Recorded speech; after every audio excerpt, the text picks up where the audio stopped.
Eu te peço para se posicionar comigo em 1 Tessalonicenses, capítulo 5, de 12 a 22.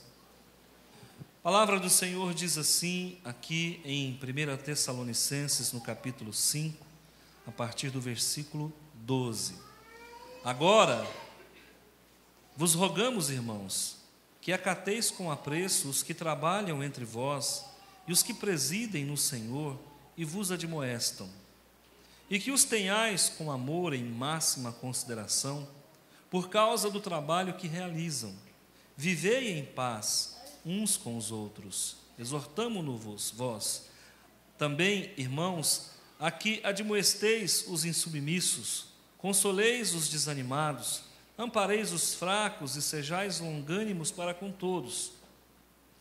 Evitai que alguém retribua a outrem mal por mal, pelo contrário, segui sempre o bem entre vós e para com todos. Regozijai-vos sempre, orai sem cessar, em tudo dai graça, porque esta é a vontade de Deus em Cristo Jesus para convosco. Não apagueis o Espírito, não desprezeis as profecias, julgai todas as coisas, retende o que é bom, abstende-vos de toda forma de mal. Amém? Ora comigo, feche os teus olhos, Pai de amor, em nome do teu Filho amado. Que palavra, Senhor! O quanto o Senhor fala conosco nesse texto, e o quanto o Senhor vai falar conosco nessa noite. Pai de amor, alimenta a nossa alma, alimenta o nosso corpo, alimenta nosso espírito, Senhor. Que coisa maravilhosa, Pai, é servir o Senhor. Quantas pessoas estão batendo cabeça, e nós estamos aqui, Senhor, batendo palmas para o Senhor, louvando o Teu nome, exaltando o Teu poder. Maravilha, meu Pai, toda honra e toda glória nós damos ao Senhor, por tudo que o Senhor tem feito. E ainda assim, se o Senhor não fizer, o Senhor continua sendo Deus, soberano, imutável e bom. Obrigado por esta noite. Derrama sobre nós o azeite da unção, aquece cada coração, nos dá, Senhor, o lenitivo de paz e o bálsamo de consolação, e nos permita crescer em estatura e graça para a honra e para a glória do Teu santo e poderoso nome. Amém. Eu vou falar sobre o viver cristão. Como vai sua vida com Deus? Quando eu me converti, existia um corinho que falava assim: como vai sua vida com Deus? Como vai sua vida com Deus? E eu pergunto hoje, como vai sua vida com Deus? Que tanto de mundo há em você? E que tanto de você há no mundo? Nós deixamos marcas no mundo, ou o mundo deixa marcas em nós? Quem influencia quem? A palavra de Deus diz que maior é o que está em nós do que o que está no mundo. E eu, às vezes, no bom sentido, eu brigo com Deus. Eu falo: Pai, se maior é o que está em mim do que o que está no mundo, por que o mundo exerce tanta influência sobre nós todos? A igreja vive num viés de teocentrismo. A nossa fé toda é pautada em cima da pessoa de Deus. A nossa fé é teocêntrica. Mas o mundo inteiro caminha humanizado. O mundo é homocêntrico. O mundo crê que o homem pode todas as coisas, que o poder do vil metal, que o poder da influência, que o poder da cultura é que realmente faz acontecer. Mas não, nós vivemos diferente. Nós não temos que levar vantagem o tempo todo. Quem falou? Por que nós temos que ganhar todas? Eu caí a ficha, irmãos, um dia eu entendi isso. Eu sempre fui muito argumentativo e sempre ganhei os embates, nunca entrei no embate para perder. Pelo fato de ser um formador de opinião e um multiplicador do conhecimento, eu sempre entrava em algumas discussões e dificilmente eu perdia. Mas nem sempre quando eu ganhava, eu me sentia bem. Muitas vezes eu me senti derrotado mesmo com a vitória na mão. Sabe por quê? Muitas vezes a gente ganha, mas não leva. E quando leva, não convence nem a si mesmo. Então eu pergunto, como vai sua vida com Deus? Quando eu era criança, tinha um filme, que era uma série, que era apresentada por uma emissora muito conhecida. Na época, eu com meus 10 anos de idade, a televisão ela era o must, tinha acabado de se popularizar, porque até então tudo era rádio. E quem tinha uma televisão a válvula, Empire, em casa, estava com tudo. Quem tinha uma televisão ABC, Philco, estava na crista da onda. E nós tínhamos uma. Normalmente a gente ligava e ia tomar banho até ela esquentar, porque ela era a válvula, obviamente levava 10 minutos para poder aquecer, né? Às vezes a imagem começava a fechar, a gente dava um tapa nela, ela voltava de novo, né? Ela dava um coma, um surto psicótico, a gente dava um tapa nela, ela voltava novamente. E naquela época passava esse programa, esse seriado, e lá falava de um personagem que era lutador marcial. Naquela época o Kung Fu era hoje é o MMA, é o sei lá o que, o Vale Tudo, né, para não chamar briga de rua. E naquela época o Kung Fu era tudo. Mas acontece que atrás dessa luta marcial oriental existia uma filosofia de vida.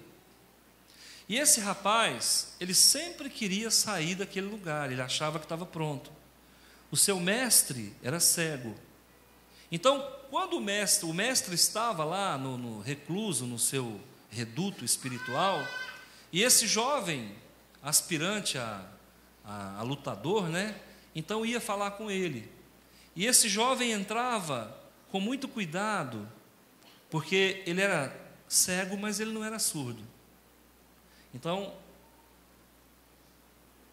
quando ele chegava na frente do seu mestre, mestre, eu estou pronto.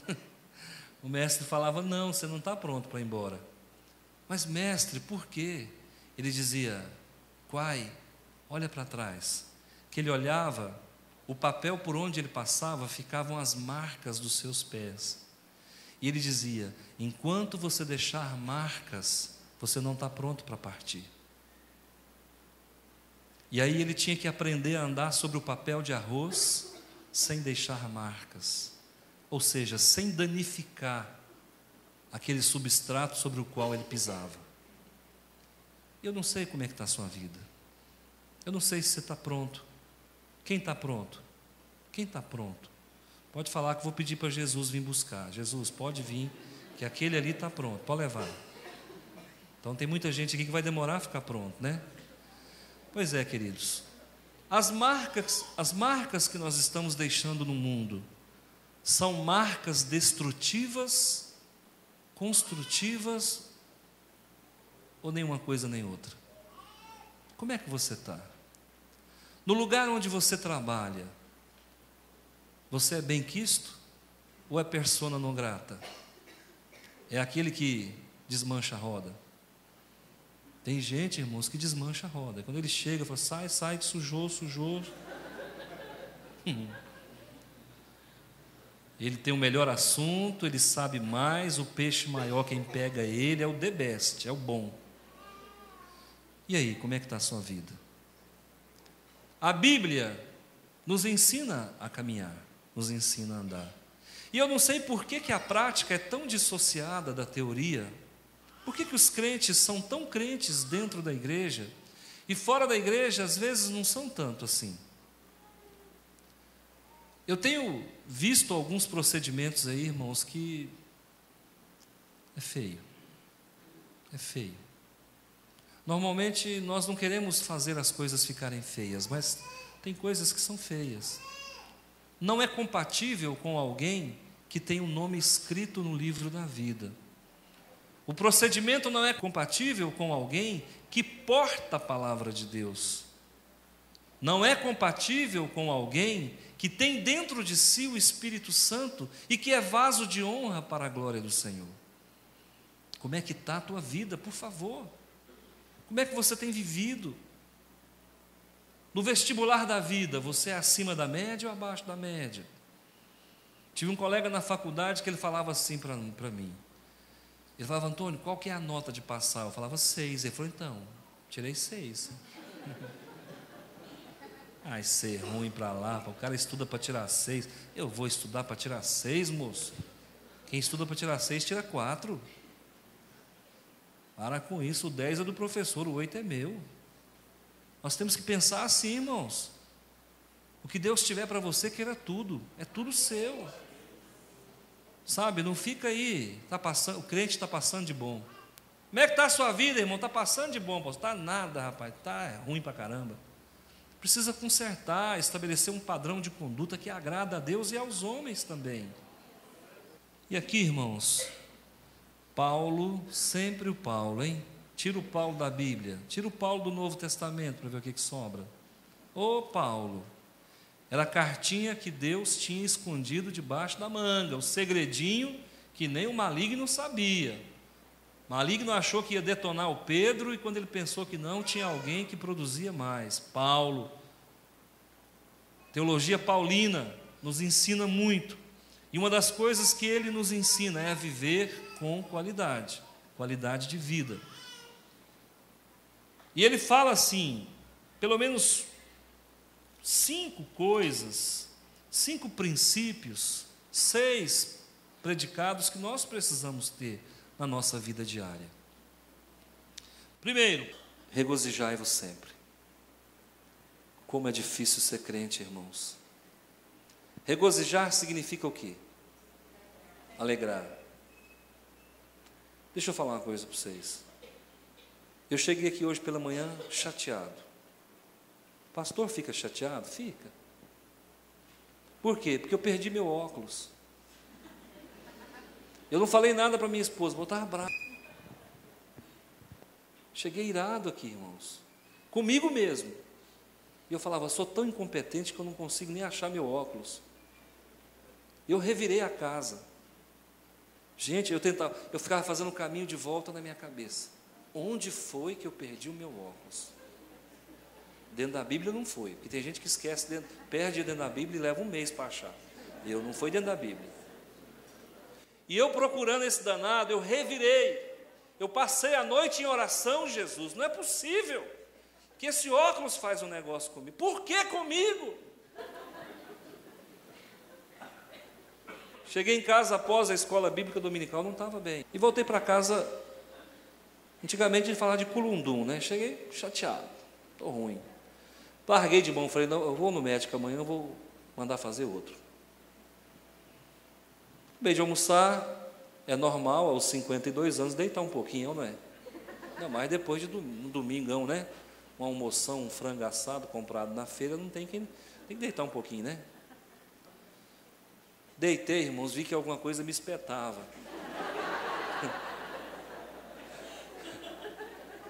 Aí o óculos falou para mim: Eduardo, assou. Falei: infeliz, o que você está fazendo debaixo da coberta? É o mal de quem dorme fora de casa. Eu dormi no quartinho de oração, minha mulher dormiu sozinha. Esse é castigo para o marido não dormir longe de mulher mais. Passei a noite no meu quartinho de oração lá, e o óculos me aguardando. Ele sim ama minha esposa. Passou a noite do lado dela, mas ninguém viu. Regozijai-vos sempre. Agora eu posso rir à vontade, mas na hora eu não estava em condições. Por que a gente é assim, irmão? Um óculos velho, feio, é capaz de tirar a sua alegria. Por quê, irmãos? Ou a mulher hoje não levantou para fazer o seu café. Você sai chateado para o trabalho. Ou você chega para almoçar, o arroz está salgado. Não que seja comum isso acontecer. O seu filho hoje te respondeu, aquilo te azeda. Por que que a gente se embaraça com coisas tão banais? Pastor, o senhor está pregando para quem? Para mim mesmo. Fica tranquilo, hoje o assistente aqui sou eu. Eu estou dando em mim, ó. Por que que a gente não consegue ser feliz o tempo todo? E acaba, queridos irmãos, perdendo a bênção por causa de nada.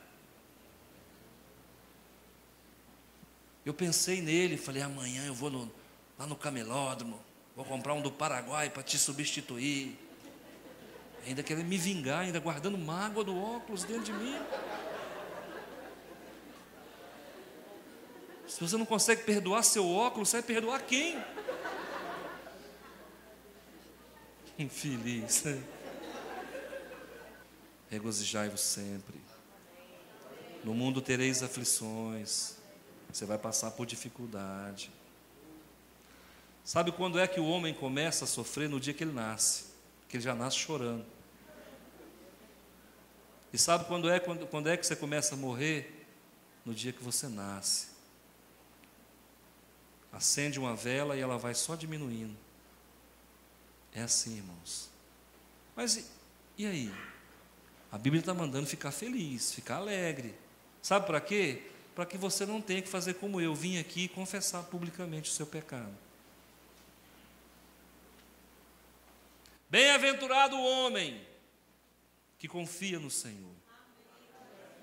Palavras de vida eterna, regozijai-vos. Paulo já havia me alertado. Se eu tivesse lido a Bíblia hoje pela manhã antes de sair de casa, eu não tinha passado por essa dificuldade, porque com certeza o Espírito Santo me faria abrir no mesmo lugar onde eu estou pregando. Tem gente aqui que está se magoando com pouca coisa. Não olha para trás não. Porque eu falei assim, o irmão já olhou para o lado, e esses que olham assim é os que estão na mira do Espírito Santo. É com você que ele está falando. Você está se magoando com pouca coisa, amigo. Você está aí chateado com situações de sua menos importância. Você tem dado importância a coisas e não a pessoas.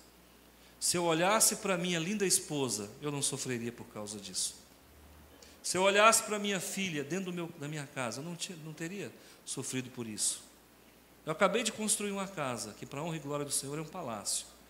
Se eu tivesse olhado para a minha casa, que eu tenho uma semana que eu estou morando nela, eu não tinha sofrido por isso. Você está vendo como é que é as coisas? O cara acaba de construir tudo que ele sonhou. Foi 2 anos e meio sofrendo na mão de pedreiro.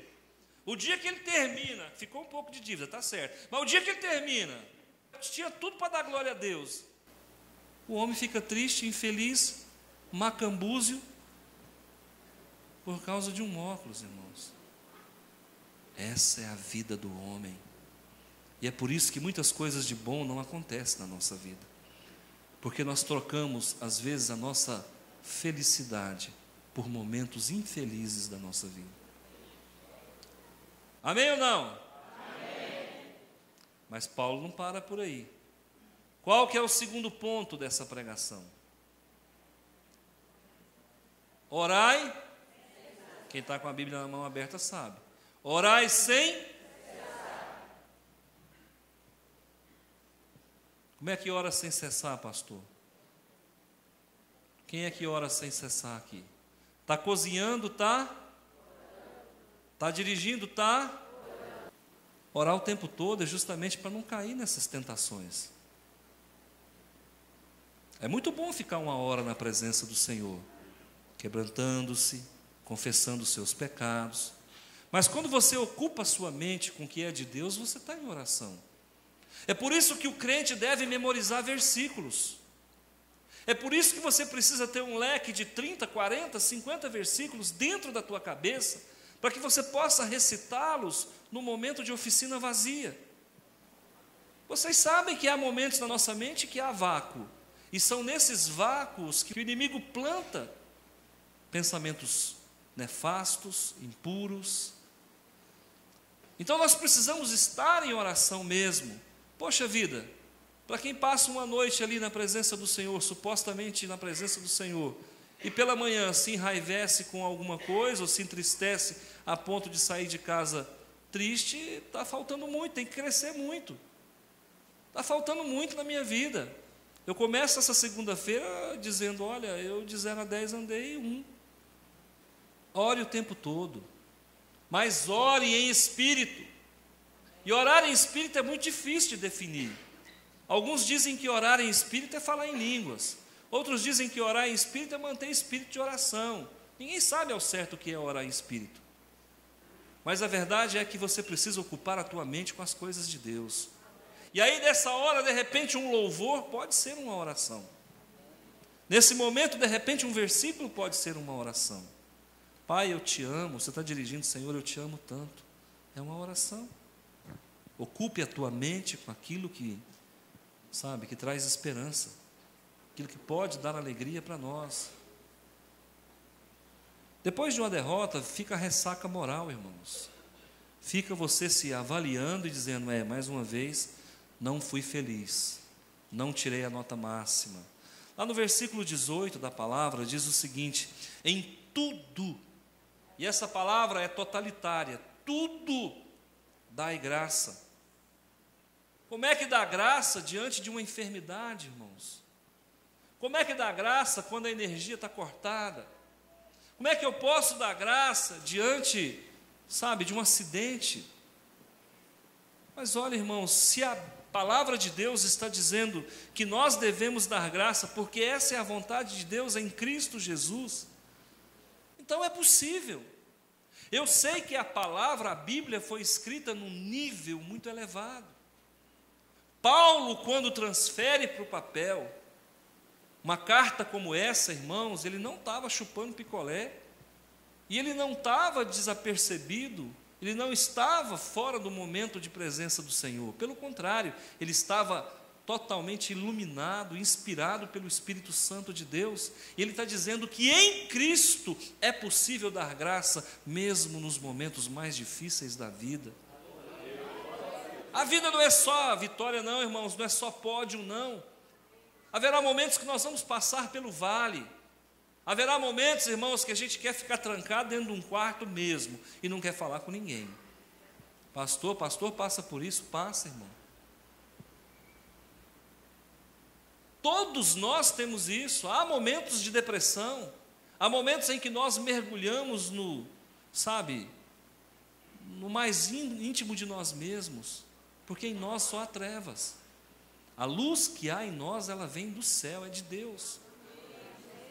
Então há momentos, queridos, que nós nos fechamos, e há momentos em que nós não temos nada para oferecer, são os momentos de baixa, de noite escura da alma, são os momentos de depressão, de melancolia, de lamúria, e nessa hora você precisa se reinventar em Cristo Jesus.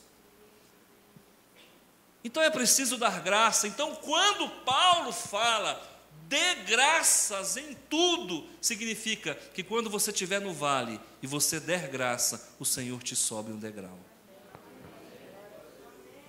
Todas as vezes que você faz a vontade de Deus, você é perfeito. Sede perfeito como perfeito é o nosso Pai que está no céu, Mateus capítulo 5, versículo 48, mas como? Como eu posso ser perfeito no nível do Pai? Faça o que Deus quer e você será perfeito como o Pai. Dê graças a Deus pela tua dificuldade. Oh meu Deus, obrigado por essa mulher que o Senhor me deu.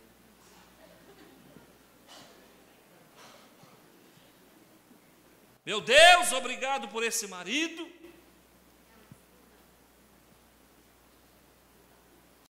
Obrigado por esse filho querido. Oh meu Senhor, esse vizinho, mas não é com ironia não, irmãos. Eu ainda estou assim, como quem sonha. Eu quero contar um testemunho aqui. Não vou contar com detalhes. Eu moro na ponta da rua. Quem mora em ponta de rua aqui, levanta a mão, irmãos. A minha casa é a última casa da rua. E, para bem da verdade, ela não está em cima, está embaixo. Então, para descer, todo santo ajuda. Então, lixo, vem para onde? Para a minha porta. A água de piscina vem para onde? E eu vejo aquela água passar, falo, oh, água bonita. E ela vai passando. E às vezes minha esposa ficava chateada porque vinham outras coisas também. E eu falava, calma, calma. Deus vai nos honrar. Um dia alguém falou, vocês moram na ponta da rua. Para que fica falando isso, né, irmão?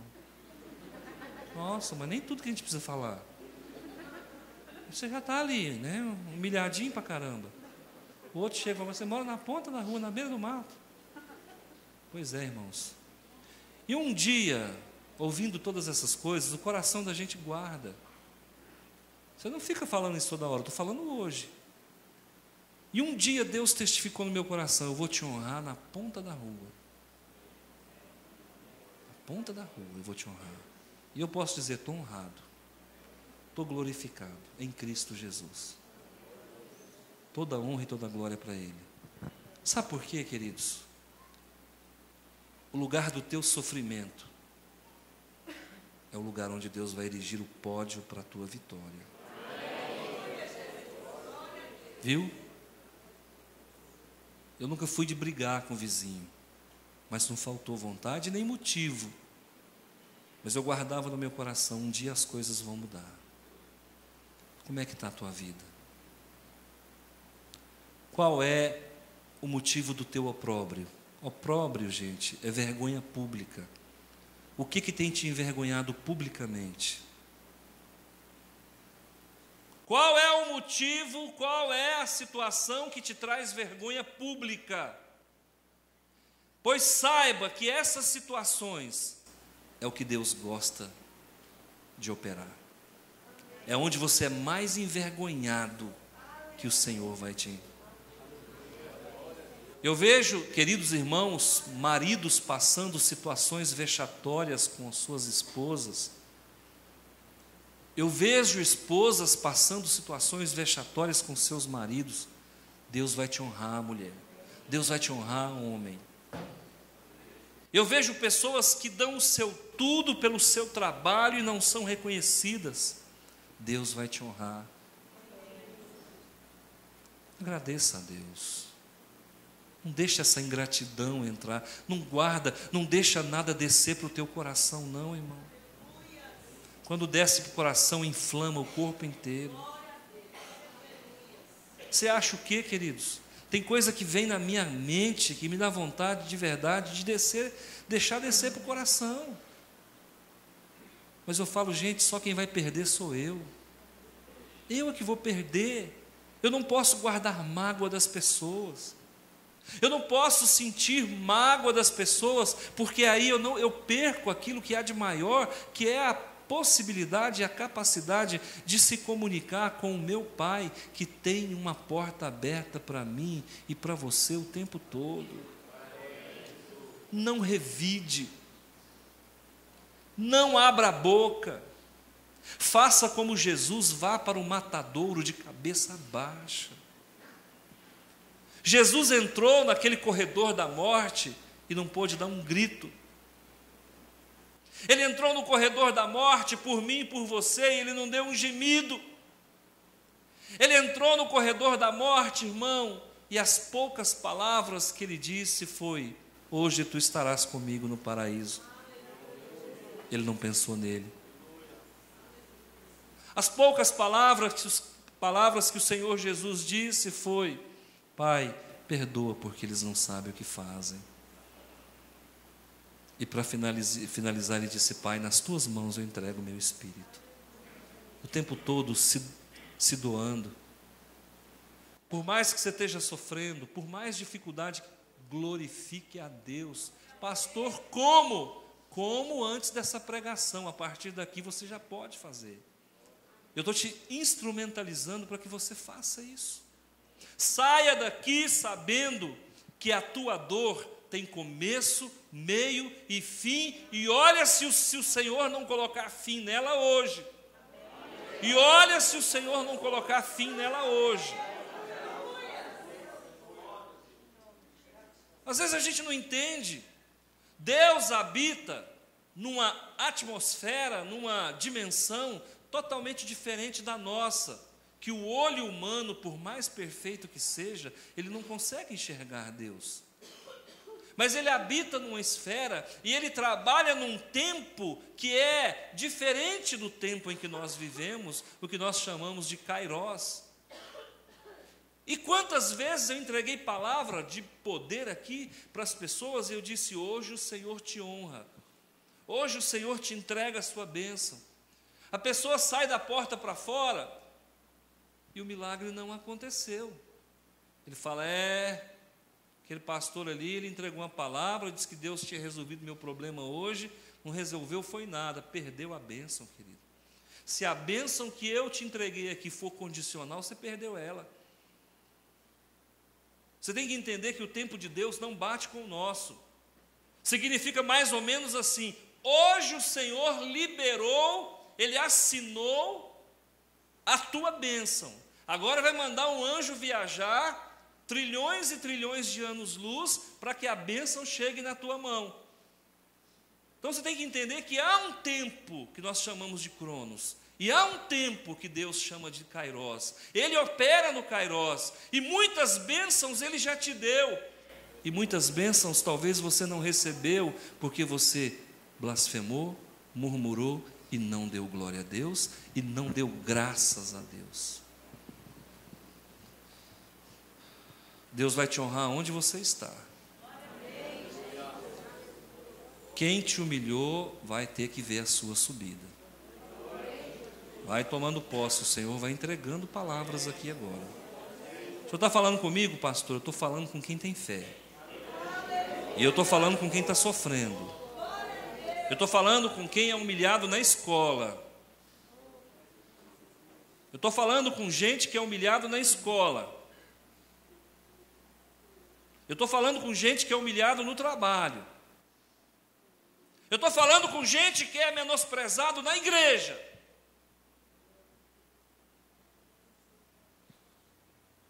E aí, se você tem fé, pula em cima, rola no chão, porque a bênção é tua.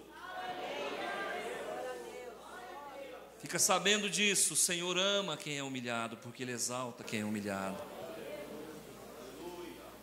Pastor, eu estou aqui há tantos anos e eu não sou notado. Espera,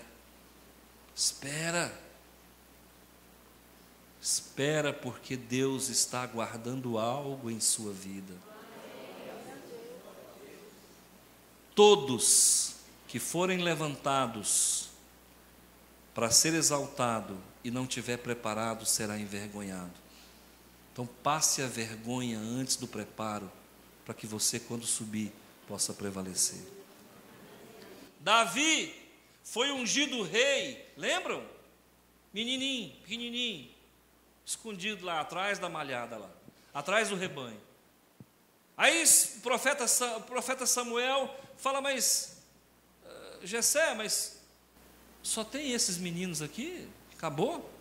Ele fala: não, é um menininho lá não sei aonde lá, fiado atrás dos carneiros lá. Há até quem diga que Davi era filho bastardo. Há até quem diga que Davi era filho de prostituta, e que o pai tomou da mãe e Jessé tomou para criar. Eu não sei, a Bíblia não fala. Isso é conjectura, isso é campo de ideias. Aí vai lá e chama o menino. Quando o menino entra na sala, no local, no recinto onde estava o profeta, o Espírito Santo encheu. Ele encheu. E o profeta já entra num transe de Deus e derrama óleo sobre a cabeça do menino. E o menino naquele momento foi ungido o quê? Foi ungido o quê? Oh, glória! Agora é só sentar em berço esplêndido, certo? Meu amigo, foi uma década de sofrimento, escondendo para não morrer. Senhor, mas cadê? O Senhor não me ungiu, eterno, cadê? Cadê o quê, rapaz? Aprende a correr primeiro. Você tem que ser maratonista para ser rei. Aprende a se esconder. Aprende a perdoar. Aprende a dar graça a Deus pelo sofrimento. Vai primeiro fazer uma faculdadezinha de 10 anos. Depois a gente conversa. E é assim que funciona. Você está aqui esperando a sua bênção há quanto tempo? Há quanto tempo você está aqui? Não quiseram o seu casamento, não acreditaram em você. Passou por isso? Falaram mal do seu cônjuge e falaram que você não viveria. E você está aí há 20, 30, 10 anos casado. E tem muita gente com a boca rasgada porque conversou demais. É assim, irmãos, que funciona. As pessoas que a gente não acredita são as pessoas que Deus usa. Talvez você é um desacreditado mesmo. Mas nunca diga, para mim nada dá certo. Por favor, não descenha para o inferno. Diga para mim, Deus é maravilhoso. E eu dou graças a Deus pelas minhas dificuldades. Não apagueis o Espírito. Pastor, como é que eu apago o Espírito Santo? Você apaga o Espírito Santo toda vez que você pisa no tomate. Quer ver um exemplo? Dia de ceia. O que normalmente se ensina sobre a ceia? A Santa Ceia. Amigo, santo é Deus, tá bom? Santo é Deus. Não diviniza coisas, não. Não sacramentaliza aquilo que é simplesmente uma ordem de Deus. Mas tem pessoas que perdem a ceia e não se atentam para as consequências que virão. Pastor, mas a ceia não tem esse poder assim, como o senhor está falando que não é. É verdade, queridos. Mas existe um fator dentro da Eucaristia que nós devemos valorizar, que é a comunhão. É a oportunidade que você tem de pedir perdão pelos seus pecados do mês. É a oportunidade que você tem de abraçar aquele irmão, que você não está lá muito legal com ele, não. Aí não dá a volta, não, irmão. Vai lá e abraça o irmão. Pastor, mas é tão difícil. O que é fácil, irmão? Não tem nada fácil. Se eu te ensinar como é que funciona o princípio da deglutição, você vai ficar com medo de comer daqui para frente. Você acha que engolir é fácil? Se eu te contar o mecanismo que é a deglutição, você vai ter medo de engolir daqui para frente. E respirar, é fácil? Parece, né? Mas não é fácil respirar.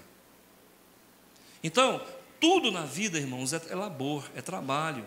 Então eu digo para você, olha, preste atenção, não entristece o Espírito Santo não. Começa não perdendo a ceia. E domingo que vem, tem ceia. Outra coisa, irmãos, não te aparta da palavra, isso apaga o Espírito Santo. Sabe aquele pecadinho de estimação que a gente guarda na algibeira? Esses pecadinhos a tiracolo, esses pecadinhos de pedigree, joga isso fora, irmão. Abandona essas práticas. Hoje é tão fácil pecar, é um clique, é um toque. Não apague o Espírito.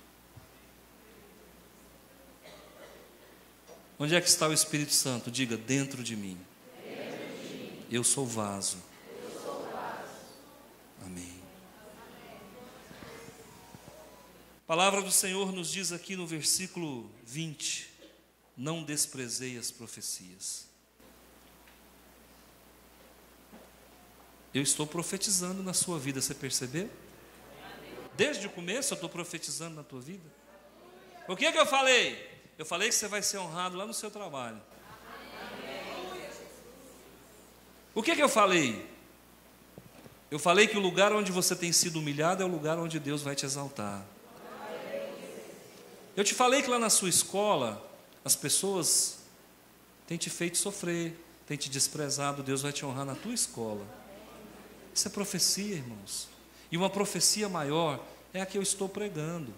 Não apagueis o Espírito, orai sem cessar. Não despreze a palavra de Deus, ela é a maior profecia que um homem pode receber. Por que é que o senhor está pregando sobre isso, irmão? Porque é nisso que Deus vai te provar essa semana.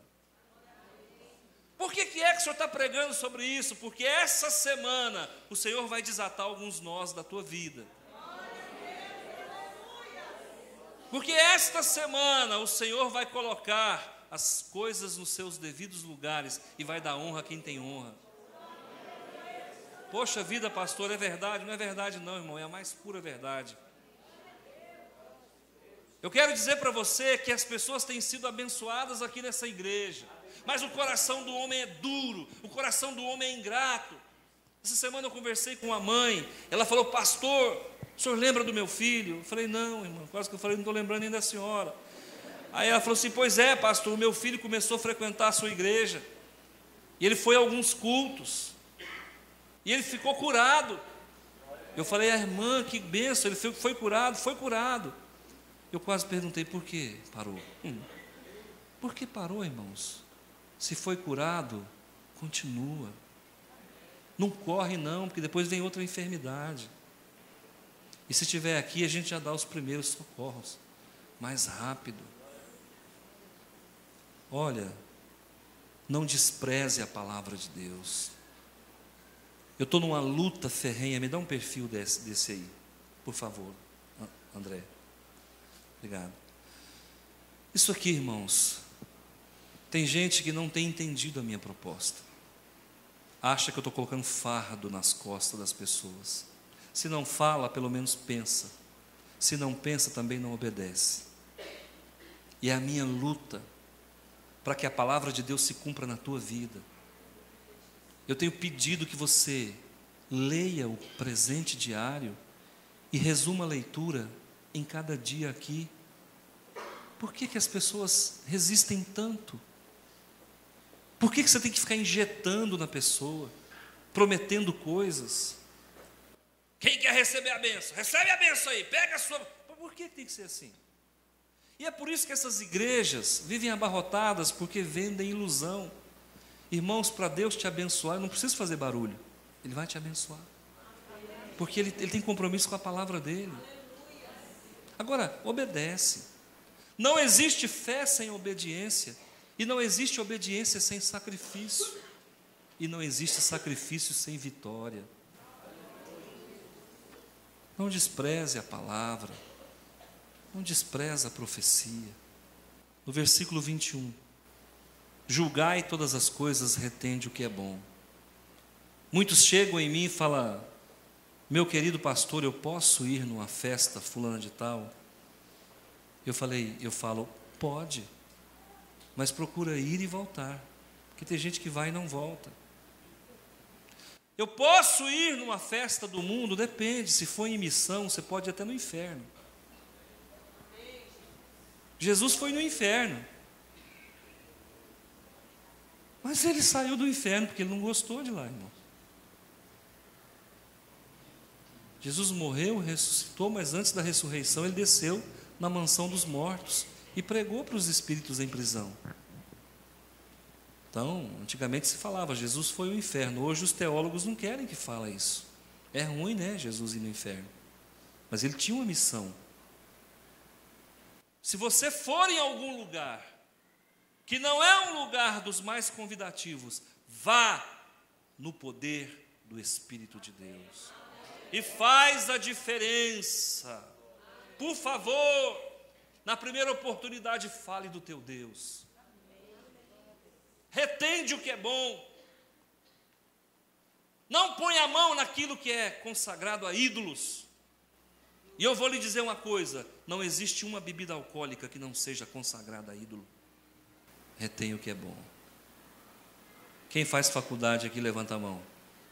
Antro de ateísmo, antro de humanismo, antro de materialismo, antro de secularismo, antro de diabismo.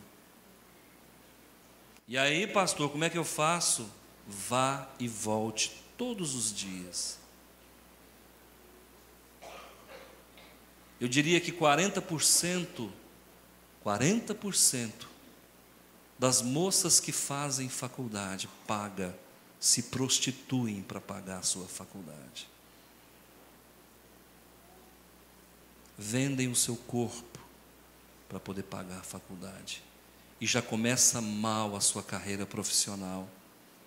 Isso é corrupção. Nós falamos tanto de corrupção, irmãos, mas nós se esquecemos que muitos já compraram um atestado médico falso. Isso é corrupção.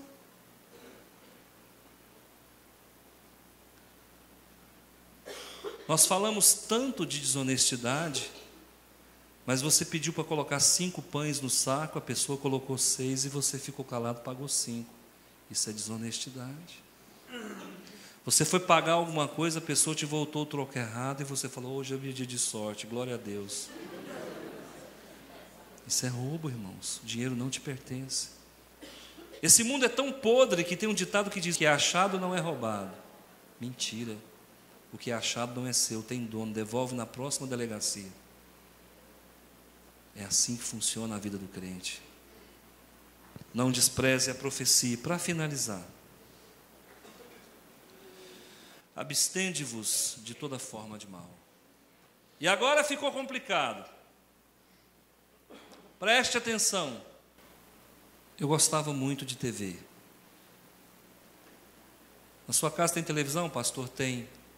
Mas a minha família está aí. Pergunte qual foi a última vez que eu liguei. Deve ter uns 1 ano e meio, 2 anos. Posso até ligar, mas é muito, muito, muito, muito raro. Deixa eu falar uma coisa para você. Eu gostava de um programa A Praça é Nossa. Hoje eu tenho nojo. Porque eles esculacham as mulheres. Porque eles faltam com respeito com os políticos. Porque eles colocam todo mundo na vala comum do sexo. Eu abomino aquilo lá. Antigamente tinha uma tal de Zorra Total, não sei se ainda tem. Só banalidade. Meu irmão, não põe teu ouvido nisso não. Não põe teus olhos nisso não. Isso é forma de mal. Se você é daqueles que ainda coloca música do mundo no teu carro, fique sabendo que as músicas do mundo são do mal.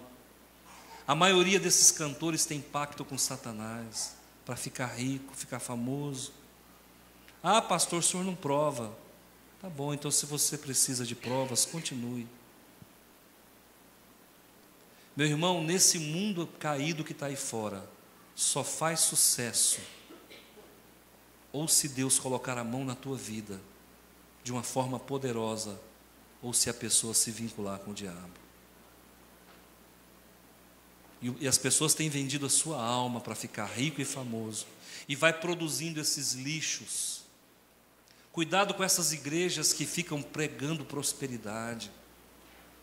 Toma cuidado, esse povo só quer o seu dinheiro. A Bíblia chama isso aí de cães. Pastor, no céu não entra cão, mas cachorro, não é cachorro não, filho. É falso pastor. Cão é falso pastor. Gente que só quer a lã da ovelha. Tem gente que só quer a tua lã. Nem ele entra no céu. Toma cuidado com essas falsas igrejas.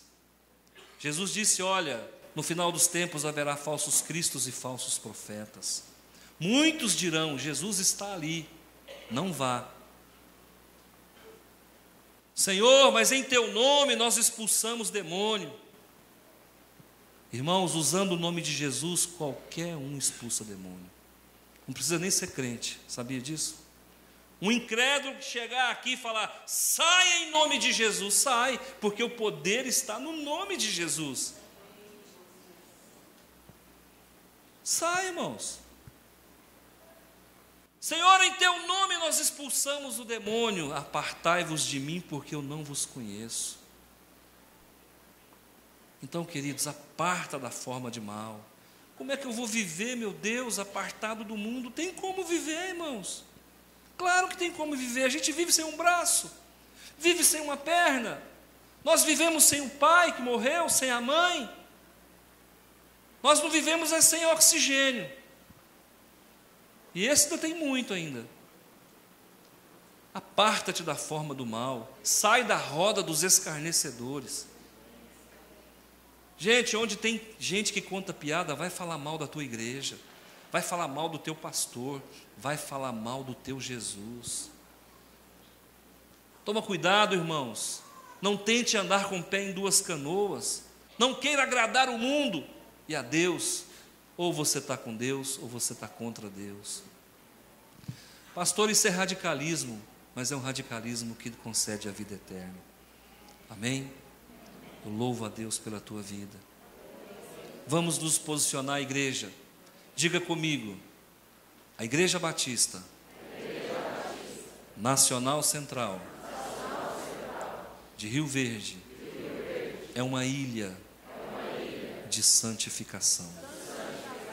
Nós somos o povo escolhido por Deus.